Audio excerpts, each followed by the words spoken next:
ಸ್ಪರ್ಧಾರ್ಥಿಗಳಿಗೆ ಎಲ್ಲರಿಗೂ ಕರ್ನಾಟಕ ಪಾಠಶಾಲೆ ಯೂಟ್ಯೂಬ್ ಚಾನಲ್ಗೆ ಸ್ವಾಗತ. ಡೈರೆಕ್ಟಾಗಿ ವಿಷಯಕ್ಕೆ ಹೋಗೋಣ. ಈ ಒಂದು ಪೊಲೀಸ್ ಕಾನ್ಸ್ಟೇಬಲ್ ಅಪ್ಲಿಕೇಶನ್ನ ಯಾವ ರೀತಿಯಾಗಿ ಹಾಕಬೇಕು ಮತ್ತು ಏನೆಲ್ಲ ಪ್ರೊಸೆಸ್ ಇದೆ ಅನ್ನೋದನ್ನು ಸಂಪೂರ್ಣವಾಗಿ ಇವತ್ತಿನ ಒಂದು ವಿಡಿಯೋದಲ್ಲಿ ನೋಡ್ತೋಗೋಣ. ಅದಕ್ಕೂ ಮುಂಚೆ ಯಾರಾದರೂ ನಮ್ಮ ಚಾನಲ್ನ ಸಬ್ಸ್ಕ್ರೈಬ್ ಮಾಡಿದ್ರೆ ಅಂದರೆ ಈ ಕೂಡಲೇ ಚಾನಲ್ನ ಸಬ್ಸ್ಕ್ರೈಬ್ ಮಾಡಿ ಮತ್ತು ಪಕ್ಕದಲ್ಲಿರುವಂಥ ಬೆಲ್ ಐಕನ್ ಕ್ಲಿಕ್ ಮಾಡೋದನ್ನು ಯಾವುದೇ ಕಾರಣಕ್ಕೂ ಮರಿಬೇಡಿ. ಬೆಲ್ ಐಕನ್ ಕ್ಲಿಕ್ ಮಾಡೋದ್ರಿಂದ ಈ ರೀತಿಯಾದಂಥ ಅಪ್ಡೇಟ್ಸ್ಗಳು ನಿಮಗೆ ಮೊದಲು ನೋಟಿಫಿಕೇಷನ್ ಆಗಿ ಬರ್ತವೆ ಮತ್ತು ಡೈಲಿ ಕ್ಲಾಸಸ್ಗಳು ಕೂಡ ನೀವು ನಮ್ಮ ಚಾನಲಲ್ಲಿ ನೋಡ್ತಾ ಹೋಗ್ಬೋದು. ಓಕೆ, ಸೊ ಮೊದಲನೇದಾಗಿ ಈ ಒಂದು KEಯ ಅಫಿಷಿಯಲ್ ವೆಬ್ಸೈಟ್ನ ನೀವು ಓಪನ್ ಮಾಡಿದಾಗ ಈ ರೀತಿಯಾಗಿ ಕಾಣಿಸುತ್ತೆ, ಆಯಿತಾ. ಸೊ ಇದಾದಮೇಲೆ ನೀವು ಏನು ಮಾಡಬೇಕಂದ್ರೆ ಇಲ್ಲಿ ನಿಮಗೆ ಕೆಳಗಡೆ ಸ್ಕ್ರೋಲ್ ಮಾಡಿದ್ರೂ ಕೂಡ ಒಂದು ಅಪ್ಲಿಕೇಶನ್ ಲಿಂಕ್ ಸಿಗುತ್ತೆ. ಅಥವಾ ಅದು ಬಿಟ್ಟರೆ ಇನ್ನೊಂದು ಆಪ್ಷನ್ ಕೂಡ ನಿಮಗಿದೆ. ಏನು ಗೊತ್ತಾ, ಏನು ಆಪ್ಷನ್ ಇದೆ ಅಂದರೆ ಈ ಮುಂಚೆ ಅವರು ಏನು ಹೇಳಿದ್ರಪ್ಪ ಅಂದರೆ KE ಅವರು ಜೂನ್ 8ಕ್ಕೆ ಅಪ್ಲಿಕೇಶನ್ ಸ್ಟಾರ್ಟ್ ಆಗುತ್ತೆ ಅಂತ ಹೇಳಿದರು. ಅದಾದಮೇಲೆ ಅಪ್ಲಿಕೇಶನ್ ಸ್ಟಾರ್ಟ್ ಆಗಲಿಲ್ಲ. ಅದಾದಮೇಲೆ ಮತ್ತೆ ಒಂದು ನೋಟಿಫಿಕೇಷನ್ನ ಟ್ವಿಟರ್ನಲ್ಲಿ ಟ್ವೀಟ್ ಮಾಡ್ತಾರೆ, ಜೂನ್ 10ಕ್ಕೆ ಅರ್ಜಿ ಸಲ್ಲಿಕೆ ಪ್ರಾರಂಭ ಆಗುತ್ತೆ ಅಂತ ಹೇಳಿದರು. ಅದಾದಮೇಲೂ ಕೂಡ ಏನಾಗಿದೆಯಪ್ಪ ಅಂದರೆ ಜೂನ್ 9ಕ್ಕೆ ರಾತ್ರಿನೇ ಅಪ್ಲಿಕೇಶನ್ಗಳು ಸ್ಟಾರ್ಟ್ ಆಗಿದೆ. ಆ ಒಂದು ಲಿಂಕ್ನ ಅವರು ಈಗ ಎನೇಬಲ್ ಮಾಡಿದರೆ ಆ ಒಂದು ಲಿಂಕ್ ಮುಖಾಂತರ ನೀವು ಅರ್ಜಿನ ಸಲ್ಲಿಸಬೇಕಾಗಿರುತ್ತೆ. ಓಕೆ, ಸೊ ದಯವಿಟ್ಟು ವಿಡಿಯೋನ ಯಾವುದೇ ಕಾರಣಕ್ಕೂ ಸ್ಕಿಪ್ ಮಾಡದೆ ನೋಡಿ. ಸಂಪೂರ್ಣವಾದಂಥ ಮಾಹಿತಿಯನ್ನು ಈ ಒಂದು ವಿಡಿಯೋದಲ್ಲಿ ನಿಮಗೆ ಹೇಳ್ತಾ ಹೋಗ್ತೀನಿ. ಮತ್ತು ನೀವು ಮೊಬೈಲಲ್ಲೇ ಕೂಡ ಈ ಒಂದು ಅಪ್ಲಿಕೇಶನ್ ನೀವು ಹಾಕೋಬೋದಾಗಿರುತ್ತೆ. ಮೊದಲನೇದಾಗಿ ಇಲ್ಲಿ ಕಾಣ್ತಿರುವಂಥ 3 ಲೈನ್ಸ್ ಮೇಲೆ ಕ್ಲಿಕ್ ಮಾಡಬೇಕು, ಆಯಿತಾ. ಓಕೆ, ಈ 3 ಲೈನ್ಸ್ ಮೇಲೆ ಕ್ಲಿಕ್ ಮಾಡಿದಾಗ ನಿಮಗೆ ನೇಮಕಾತಿ ಅಂತ ಕಾಣಿಸ್ತಾ ಇರುತ್ತೆ. ಓಕೆ, ಆ ನೇಮಕಾತಿ ಮೇಲೆ ನೀವು ಕ್ಲಿಕ್ ಮಾಡಿದಾಗ ಕೆಳಗಡೆ ಈ ರೀತಿ ಬರುತ್ತೆ. ಮೊದಲನೇದಿದೆ ಸಿವಿಲ್ ಪೊಲೀಸ್ ಕಾನ್ಸ್ಟೇಬಲ್ ನೇಮಕಾತಿ 2026 ಅಂತ. ಅದರ ಮೇಲೆ ಕ್ಲಿಕ್ ಮಾಡಿದಾಗ ನೀವು RPC ಆಗಿದ್ದರೆ ಅದರ ಮೇಲೆ ಕ್ಲಿಕ್ ಮಾಡಿ, ಅಥವಾ ನೀವು ಏನಾದರೂ ಕಲ್ಯಾಣ ಕರ್ನಾಟಕ ಭಾಗದವರಾಗಿದ್ದರೆ ಕೆಳಗಡೆ ಇರುವಂಥ ಲಿಂಕನ್ನು ನೀವು ಕ್ಲಿಕ್ ಮಾಡಬೇಕಾಗಿರುತ್ತೆ. ಓಕೆ, ಮೇಲ್ಗಡೆ ಇರೋದು RPC ಅಂದರೆ ನಾನ್ HK ಮತ್ತು ಕೆಳಗಡೆ ಇರುವಂಥದ್ದು HK, ಆಯಿತಾ.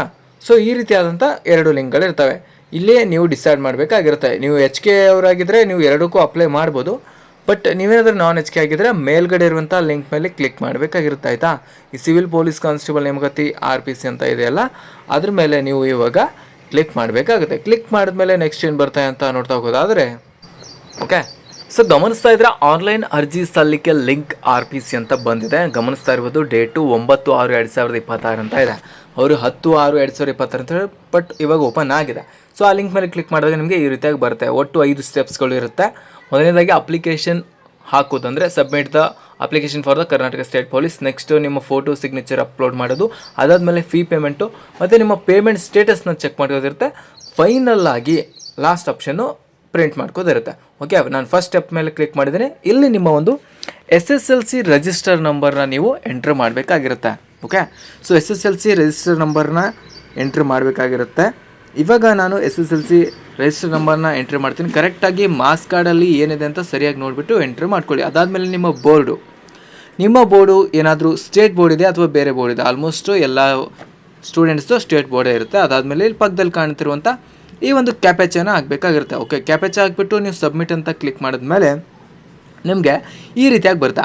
By clicking proceed I voluntarily consent to share my Aadhaar number. ಅಂದರೆ ನಿಮ್ಮ ಒಂದು ಆಧಾರ್ನ KYC ಮಾಡೋದಿರುತ್ತೆ. ಓಕೆ, ಸೊ ಆಧಾರ್ KYC ಮಾಡಿದ್ರೆ ನಿಮ್ಮ ಡೀಟೇಲ್ಸು ಆಟೋಮೆಟಿಕ್ಕಾಗಿ ಬರುತ್ತೆ. ಓಕೆ, ಇಲ್ಲಿ ನಿಮ್ಮ ಒಂದು ಆಧಾರ್ ಕಾರ್ಡ್ ನಂಬರ್ನ ನೀವು ಎಂಟ್ರ್ ಮಾಡಬೇಕಾಗಿರುತ್ತೆ. ಓಕೆ, ಸೊ ಆಧಾರ್ ಕಾರ್ಡ್ ನಂಬರ್ನ ನಾನಿವಾಗ ಎಂಟ್ರ್ ಮಾಡ್ತಾ ಇದ್ದೀನಿ. ಆಧಾರ್ ಕಾರ್ಡ್ ನಂಬರ್ ಎಂಟ್ರ್ ಮಾಡಿದ್ಮೇಲೆ ಕೆಳಗಡೆ OTP ಅಂತ ಸೆಲೆಕ್ಟ್ ಮಾಡಿಕೊಂಡು ನೀವೊಂದು ಜನರೇಟ್ OTP ಅಂತ ಕ್ಲಿಕ್ ಮಾಡಿದ್ರೆ OTP ಬರುತ್ತೆ, ಆಯಿತಾ. ಆ ಒಂದು ಬಂದಿರುವಂಥ OTPಯನ್ನು ನೀವು ಇಲ್ಲಿ ಕೆಳಗಡೆ ಎಂಟ್ರಿ ಮಾಡಬೇಕಾಗಿರುತ್ತೆ. ಸಮ್ಟೈಮ್ಸ್ ಸರ್ವರ್ ಇಶ್ಯೂ ಇರುತ್ತೆ, ಯಾಕಂದರೆ ಅಪ್ಲಿಕೇಶನ್ ಕರೆದಿರೋದ್ರಿಂದ ಸಾಕಷ್ಟು ವಿದ್ಯಾರ್ಥಿಗಳು ಹಾಕ್ತಾ ಇರ್ತಾರೆ. ಓಕೆ, ಹಾಗಾಗಿ ವೇಟ್ ಮಾಡಿ, OTP ಬರುತ್ತೆ. OTP ಬಂದಮೇಲೆ OTP ಹಾಕಿ ಸಲ್ಲಿಸಿ, ಅಂದರೆ ಸಬ್ಮಿಟ್ ಮಾಡಿ. ಅದಾದಮೇಲೆ ನಿಮ್ಮ ಒಂದು ಡೀಟೇಲ್ಸು ಆಟೋಮೆಟಿಕ್ಕಾಗಿ ಇಲ್ಲಿ ಬಂದಿರುತ್ತೆ, ಆಯಿತಾ. ಇಲ್ಲಿ ಶೋ ಆಗ್ತಾ ಇದೆ, ಗಮನಿಸ್ತಾ ಇರ್ಬೋದು ನೀವು. ಓಕೆ, ನಾನು ಹಾಕಿದ್ದೀನಿ ಇಲ್ಲಿ ಅಪ್ಲಿಕೇಶನು ಒಬ್ಬರದ್ದು ಹಾಕಿದ್ದೀನಿ. ಸೊ ಈ ರೀತಿಯಾಗಿ ನಿಮ್ಮ ಅಪ್ಲಿಕೆಂಟ್ ನೇಮ್ ಬರುತ್ತೆ, ಡೇಟ್ ಆಫ್ ಬರ್ತು ಮತ್ತು ಆಧಾರ್ ನಂಬರ್ ಎಲ್ಲ ಬಂದಿರುತ್ತೆ, ಆಯಿತಾ. ನಿಮ್ಮ ಆಧಾರ್ ಕಾರ್ಡಲ್ಲಿ ಇರುತ್ತೆ ಆ್ಯಸ್ ಇಟ್ ಈಸ್ ಬಂದಿರುತ್ತೆ. ಐ ಹೋಪ್ ನಿಮ್ಮ ಮಾರ್ಕ್ಸ್ ಕಾರ್ಡಲ್ಲೂ ಕೂಡ ಅದೇ ರೀತಿ ಇದ್ದರೆ ಯಾವುದೇ ರೀತಿ ನಿಮಗೆ ಡಾಕ್ಯುಮೆಂಟ್ ವೆರಿಫಿಕೇಷನ್ಗೆ ಸಮಸ್ಯೆ ಆಗೋಲ್ಲ. ಇನ್ನು ಯಾವ ಪೋಸ್ಟ್ ಅಂತ ಸೆಲೆಕ್ಟ್ ಮಾಡಿ ಅಂತಾರೆ, ಸಿವಿಲ್ ಪೊಲೀಸ್ ಕಾನ್ಸ್ಟೇಬಲ್ ಒಂದೇ ಇರುತ್ತೆ ಅಲ್ಲಿ, ಅದನ್ನು ಸೆಲೆಕ್ಟ್ ಮಾಡ್ಕೊಳ್ಳಿ. ಅದಾದಮೇಲೆ ನೀವು ಯಾವ ಡಿಸ್ಟ್ರಿಕ್ಗೆ ಸೆಲೆಕ್ಟ್ ಮಾಡ್ತೀರ ಅನ್ನೋದು ಇಲ್ಲಿ ತುಂಬ ಅಂದರೆ ತುಂಬ ಇಂಪಾರ್ಟೆಂಟು. ಗಮನಿಸಿ, ಒಂದು ರೋಸ್ಟರ್ ನೋಟಿಫಿಕೇಷನ್ ಇದೆ, ನಮ್ಮ ಟೆಲಿಗ್ರಾಮಲ್ಲೂ ಸಿಗುತ್ತೆ ಅಥವಾ ಆಫಿಷಿಯಲ್ ವೆಬ್ಸೈಟಲ್ಲೂ ಸಿಗುತ್ತೆ. ಯಾವ ಡಿಸ್ಟಿಕ್ಗೆ ಎಷ್ಟೆಷ್ಟು ಪೋಸ್ಟ್ ಇದ್ದಾವೆ, ನಿಮ್ಮ ಕಾಸ್ಟ್ ಎಷ್ಟು ಇದ್ದಾವೆ ನೋಡಿಕೊಂಡು ಹಾಕಿ. ಅದಾದಮೇಲೆ ನಿಮ್ಮ ಅಪ್ಲಿಕೆಂಟ್ ಮತ್ತೆ ಫುಲ್ ನೇಮ್ ಹಾಕೋದಿರುತ್ತೆ, ನಿಮ್ಮ SLC ಮಾರ್ಕ್ಸ್ ಕಾರ್ಡಲ್ಲಿ ಏನಿದೆ ಅದೇ ಥರ. ಅದಾದಮೇಲೆ ನಿಮ್ಮ ತಾಯಿ ಹೆಸರು, ತಂದೆ ಹೆಸರು, ನಿಮ್ಮ ಜೆಂಡರ್ನ ಸೆಲೆಕ್ಟ್ ಮಾಡ್ಕೋದಾಗಿರುತ್ತೆ.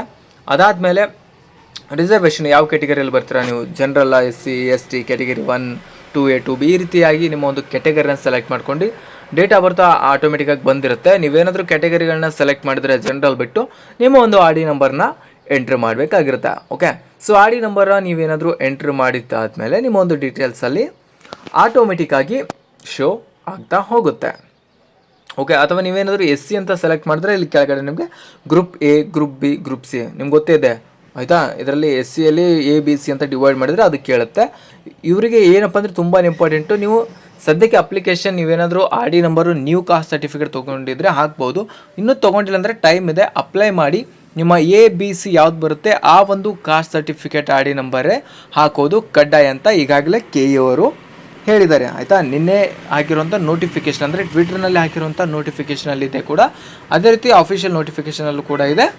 ನೀವು ಕಡ್ಡಾಯವಾಗಿ ABC ಯಾವ ಒಂದು ಕಾಸ್ಟ್ಗೆ ಬರ್ತೀರಾ ಅದರ ಒಂದು ಆರ್ ಡಿ ಸಂಖ್ಯೆಯನ್ನು ಹಾಕಬೇಕಂತಾನೆ ಹೇಳಿದ್ದಾರೆ. ಅದಾದಮೇಲೆ ನಿಮ್ಮ ಒಂದು ಆರ್ ಡಿ ನಂಬರ್ ಹಾಕಿದ್ಮೇಲೆ ನಿಮ್ಮ ಒಂದು ಡೀಟೇಲ್ಸು ಬರುತ್ತೆ.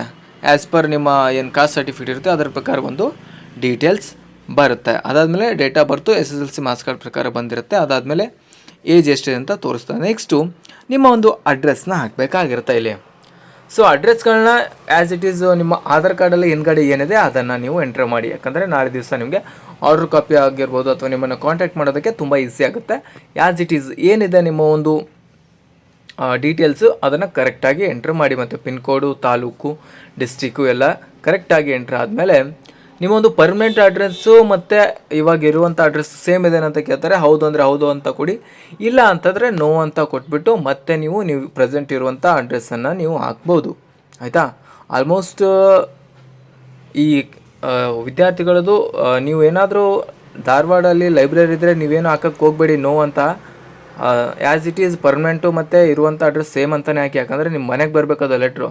ಅದಾದಮೇಲೆ ನೆಕ್ಸ್ಟ್ ಮೊಬೈಲ್ ನಂಬರ್ ಹಾಕಿ, ನೆಕ್ಸ್ಟು ಇಮೇಲ್ ID ಹಾಕಿ. ಅದಾದಮೇಲೆ ಇವೆಲ್ಲ ನಾರ್ಮಲ್ ಪ್ರೊಸೆಸ್ ಇರುತ್ತೆ. ನೀವು ಮ್ಯಾರಿಡಾ ಅಥವಾ ಗ್ರಾಮೀಣ ಅಭ್ಯರ್ಥಿನ ಅಥವಾ ಕನ್ನಡ ಮಾಧ್ಯಮನ, ಸೊ ಈ ರೀತಿ ಎಲ್ಲ ಕೇಳ್ತಾ ಹೋಗುತ್ತೆ. ಇವುಗಳನ್ನು ಹಾಕೋದಕ್ಕಿಂತ ಮುಂಚೆ ಕೇರ್ಫುಲ್ಲಾಗಿ ನೋಡ್ಕೊಳ್ಳಿ. ನಿಮ್ಮ ಒಂದು mobile number, email ID valid ಇರುವಂಥದ್ದು ಕೊಡಿ ಆಯಿತಾ. ಯಾಕಂದರೆ ಅದರಿಂದ ನಿಮಗೆ ಕಾಂಟ್ಯಾಕ್ಟ್ ಮಾಡೋದಕ್ಕೆ ತುಂಬ ಈಸಿ ಆಗುತ್ತೆ. ನೆಕ್ಸ್ಟು ಗ್ರಾಮೀಣ ಅಭ್ಯರ್ಥಿ, ಮ್ಯಾರಿಡು, ಕನ್ನಡ ಮಾಧ್ಯಮ, ನೀವೇನಾದರೂ ಯೋಜನಾ ನಿರಾಶ್ರಿತ ಅಭ್ಯರ್ಥಿ ಅಂತ ಕೇಳುತ್ತೆ. ಸೊ ಇದರಲ್ಲಿ ನಿಮಗೆ ಯಾವುದೆಲ್ಲ ಬರುತ್ತೆ ಅದನ್ನು ಎಸ್ ಅಂತ ಕೊಡಿ, ಯಾವುದೆಲ್ಲ ಬರಲ್ಲ ಅದನ್ನು ನೋ ಅಂತ, ಅದು ಆಟೋಮೆಟಿಕ್ಕಾಗಿ ಸೆಲೆಕ್ಟ್ ಆಗೇ ಇರುತ್ತೆ ಆಯಿತಾ. ಮತ್ತು ಮಾಜಿ ಸೈನಿಕ ಅಂತ ಕೇಳಿದ್ದಾರೆ. ಅದರ ಜೊತೆಗೆ ವಯೋಮಿತಿ ಸಡಿಲಿಕೆ ಕೋರಿರು, ಹೌದು ಇದು ತುಂಬಾ ಇಂಪಾರ್ಟೆಂಟು. ಯಾಕಂದರೆ 5 ವರ್ಷದ ಈ ಒಂದು ಏಜ್ ರಿಲ್ಯಾಕ್ಸೇಷನ್ನ ಕೊಟ್ಟಿದ್ದಾರೆ ಒಂದು ಬಾರಿಗೆ 2027ರವರೆಗೆ. ಹಾಗಾಗಿ ಸೊ ನೀವು ಏನು ಮಾಡಬೇಕಪ್ಪ ಅಂದರೆ ನಿಮಗೇನಾದರೂ ಏಜ್ ರಿಲ್ಯಾಕ್ಸೇಷನ್ ಬೇಕಿದ್ದರೆ ಎಸ್ ಅಂತ ಕೊಡಿ ಆಯಿತಾ. ಒಂದು ವೇಳೆ ನಿಮಗೆ ಇನ್ನೂ ಏಜ್ ಇದ್ದರೆ ಪರವಾಗಿಲ್ಲ, ಆ್ಯಸ್ ಇಟ್ ಈಸ್ ನೋ ಅಂತ ತೊಗೊಂಡಿರುತ್ತೆ. ಹಾಗಾಗಿ ನೀವು ಅಪ್ಲಿಕೇಶನ್ನ ಸ್ಟಾರ್ಟ್ ಮಾಡ್ಬೋದು, ಅಂದರೆ ಕಂಟಿನ್ಯೂ ಮಾಡ್ತಾ ಹೋಗ್ಬೋದು. ಯಾವುದೇ ರೀತಿ ಈ ಒಂದು ಏಜ್ ರಿಲ್ಯಾಕ್ಸೇಷನ್ನು ಯಾರಿಗೆಲ್ಲ ಬರುತ್ತೆ ಅದನ್ನು ಸರಿಯಾದ ರೀತಿಯಲ್ಲಿ ಯೂಸ್ ಮಾಡ್ಕೊಳ್ಳಿ ಆಯಿತಾ. ಸಮ್ಟೈಮ್ಸ್ ನೀವು ನೋ ಅಂತ ಕೊಡ್ತಾ ಹೋಗಿದ್ರೆ ನೀವು ಎಲಿಜಿಬಲ್ ಇಲ್ಲ ಅಂತ ಹೇಳುತ್ತೆ. ಸ್ವಲ್ಪ ಕೇರ್ಫುಲ್ಲಾಗಿ ನೋಡಿಕೊಂಡು ಅಪ್ಲಿಕೇಶನ್ ಹಾಕಿ. ಅದಾದಮೇಲೆ ನಿಮ್ಮ ಕ್ವಾಲಿಫಿಕೇಷನ್ ಅಂತ ಕೇಳುತ್ತೆ. ಸೊ ನಿಮ್ಮ ಕ್ವಾಲಿಫಿಕೇಷನ್ ಏನಾಗಿದೆ, ಸೆಕೆಂಡ್ PUC ಮೇಲೆ ಕೇಳಿದ್ದಾರೆ. ಓಕೆ, ಸೆಕೆಂಡ್ PUC ಅಂತ ಕ್ಲಿಕ್ ಮಾಡಿ. ಅಥವಾ ನೀವು ಬೇರೆ ಏನಾದರೂ ತತ್ಸಮಾನ ಶಿಕ್ಷಣವನ್ನು ಅಧ್ಯಯನ ಮಾಡಿದರೆ ಅದನ್ನು ಕೂಡ ನೀವು ಅದರ್ಸ್ ಅಂತ ಸೆಲೆಕ್ಟ್ ಮಾಡ್ಬೋದು. ಅದಾದಮೇಲೆ ನೆಕ್ಸ್ಟ್ ನಿಮ್ಮ PUC ರಿಜಿಸ್ಟ್ರೇಷನ್ ನಂಬರ್ನ ಎಂಟ್ರಿ ಮಾಡಬೇಕಾಗಿರುತ್ತೆ. ಈ ಒಂದು PUC ರಿಜಿಸ್ಟ್ರೇಷನ್ ನಂಬರು ನಿಮ್ಮ ಮಾರ್ಕ್ಸ್ ಕಾರ್ಡಲ್ಲಿರುತ್ತೆ. ಕರೆಕ್ಟಾಗಿ ನೋಡಿಬಿಟ್ಟು ಎಂಟ್ರಿ ಮಾಡಿ, ಅಲ್ಲಿಂದ ನಿಮ್ಮ ಡೀಟೇಲ್ಸ್ನವರು ಫೆಚ್ ಮಾಡ್ತಾರೆ. ಓಕೆ, ನೆಕ್ಸ್ಟ್ PUC ಪಾಸ್ ಆಗಿರುವಂಥದ್ದು ನಿಮ್ಮ ತಿಂಗಳು, ವರ್ಷ ಮತ್ತು ಇಯರ್ ಆಯಿತಾ. ಓಕೆ, ತಿಂಗಳು ಮತ್ತು ವರ್ಷ ಎರಡನ್ನು ಎಂಟ್ರಿ ಮಾಡಬೇಕಾಗಿರುತ್ತೆ. ಇನ್ನು ಪರ್ಸೆಂಟೇಜ್ ಇದೆಯಾ ಅಥವಾ CGPA ಇದೆ ಅದನ್ನು ಎಂಟ್ರಿ ಮಾಡ್ಕೊಳ್ಳಿ. ಇನ್ನು ಪ್ರಮಾಣ ಪತ್ರ ಪಡೆದ ಮಂಡಳಿ ಅಥವಾ ಸಂಸ್ಥೆ ಹೆಸರು. ಓಕೆ, ನಿಮಗೆ PUC ಸರ್ಟಿಫಿಕೇಟ್ ಯಾರು ಕೊಟ್ಟಿದ್ದಾರೆ, as usual Kannada medium students ಆಗಿದ್ದರೆ ಡಿಪಾರ್ಟ್ಮೆಂಟ್ ಆಫ್ ಪ್ರಿ ಯೂನಿವರ್ಸಿಟಿ ಇರುತ್ತೆ, ಅಥವಾ ಕರ್ನಾಟಕ PUC ಬೋರ್ಡ್ ಅಂತ ಹಾಕಿದ್ರು ಕೂಡ ನಡೆಯುತ್ತೆ.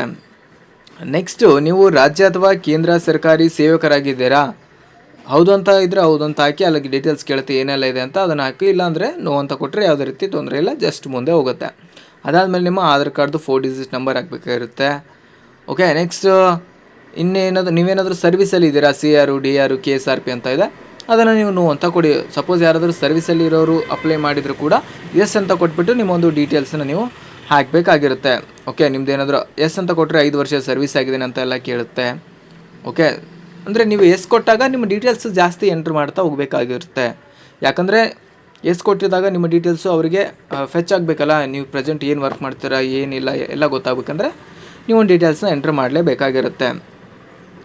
ನೀವೇನಾದರೂ ಫಾರೆಸ್ಟ್ ಏರಿಯಾ ಪರ್ಸನ್ ಅಂತ ಕೇಳಿದರೆ ಅದನ್ನು ನೋ ಅಂತ ಕೊಡಿ. ಅದಾದಮೇಲೆ ಇದು ತುಂಬಾ ಇಂಪಾರ್ಟೆಂಟು, ನಿಮ್ಮ ಹೈಟ್ ಎಷ್ಟಿದೆ ಸುಮ್ಮನೆ ಅಂದಾಜಲ್ಲಿ ಹಾಕಕ್ಕೆ ಹೋಗಬೇಡಿ ಆಯಿತಾ.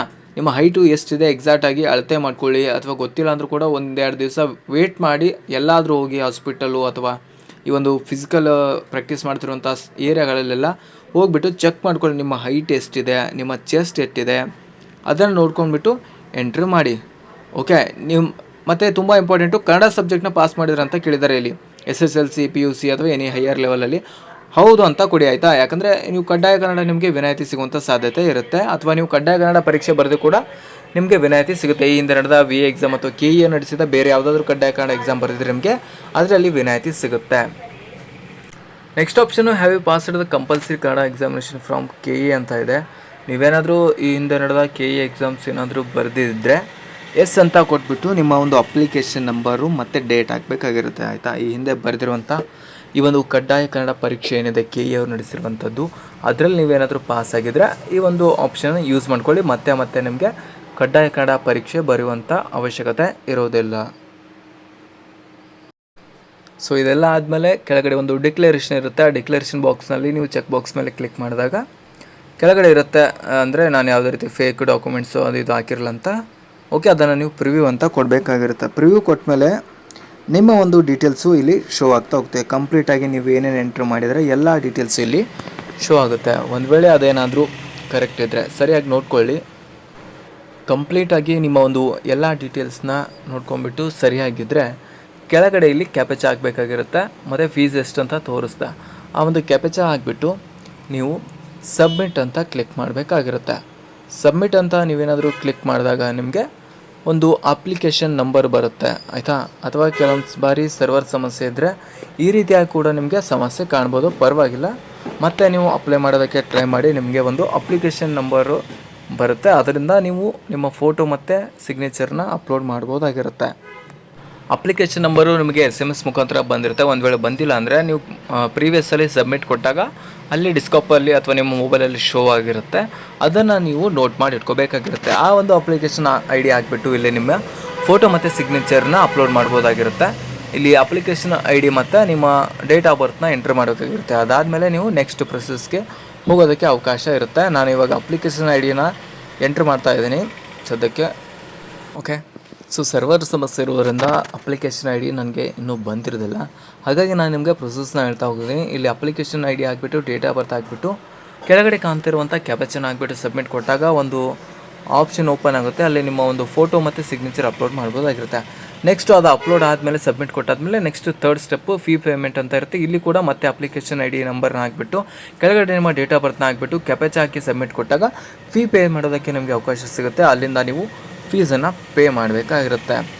ಓಕೆ, ಸೊ ಫೀಸ್ನ ಪೇ ಮಾಡಿದಾದಮೇಲೆ ನಿಮಗೆ ನೆಕ್ಸ್ಟು ಸ್ಟೆಪ್ ಏನಪ್ಪ ಅಂದರೆ ನಿಮ್ಮ ಫೀ ಪೇಮೆಂಟ್ನ ವೆರಿಫೈ ಮಾಡಬೇಕಾಗಿರುತ್ತೆ, ಪೇಮೆಂಟ್ ಆಗಿದೆನಾ ಇಲ್ಲ ಅಂತ. ಸೊ ಫೋರ್ತ್ ಆಪ್ಷನ್ ಇದೆ ನೋಡಿ, ಚೆಕ್ ಪೇಮೆಂಟ್ ಸ್ಟೇಟಸ್ ಅಂತ. ಅದರ ಮೇಲೆ ಕ್ಲಿಕ್ ಮಾಡಿಬಿಟ್ಟು ನಿಮ್ಮೊಂದು ಅಪ್ಲಿಕೇಶನ್ ನಂಬರ್ ಹಾಕಿಬಿಟ್ಟು ಅದನ್ನು ವೆರಿಫೈ ಮಾಡ್ಕೊಂಡಾದಮೇಲೆ ನಿಮಗೆ 5ನೇ ಸ್ಟೆಪ್ಗೆ ಹೋಗೋದಕ್ಕೆ ಅವಕಾಶ ಇರುತ್ತೆ. 5ನೇ ಸ್ಟೆಪ್ಪಲ್ಲಿ ನಿಮ್ಮ ಒಂದು ಅಪ್ಲಿಕೇಶನ್ನ ಪ್ರಿಂಟ್ನ ತೊಗೋಬೋದು. ಐ ಹೋಪ್ ಈ ಒಂದು ವಿಡಿಯೋಸ್ ನಿಮಗೆ ಇಷ್ಟ ಆಗಿದ್ರೆ ದಯವಿಟ್ಟು ಲೈಕ್ ಮಾಡಿ, ಶೇರ್ ಮಾಡಿ, ಹಾಗೆ ಸಬ್ಸ್ಕ್ರೈಬ್ ಮಾಡೋದನ್ನು ಯಾವುದೇ ಕಾರಣಕ್ಕೂ ಮರಿಬೇಡಿ. ಮತ್ತೆ ಸಿಗೋಣ ಮುಂದಿನ ವಿಡಿಯೋದಲ್ಲಿ. ಚಾನಲ್ನ ಸಬ್ಸ್ಕ್ರೈಬ್ ಮಾಡೋದ್ರಿಂದ ನಾವು ಹಾಕುವಂಥ ವಿಡಿಯೋಗಳು ನಿಮಗೆ ಮೊದಲು ನೋಟಿಫಿಕೇಷನ್ ಆಗಿ ಬರ್ತವೆ. ಆ ಒಂದು ಕಾರಣಕ್ಕಾಗಿ ದಯವಿಟ್ಟು ಚಾನಲ್ನ ಸಬ್ಸ್ಕ್ರೈಬ್ ಮಾಡ್ಕೊಳ್ಳಿ. ಏನೇ ಡೌಟ್ಸ್ ಇದ್ದರೂ ಕಮೆಂಟ್ ಸೆಕ್ಷನಲ್ಲಿ ಕಮೆಂಟ್ ಮಾಡಿ, ಖಂಡಿತ ರಿಪ್ಲೈ ಸಿಗುತ್ತೆ.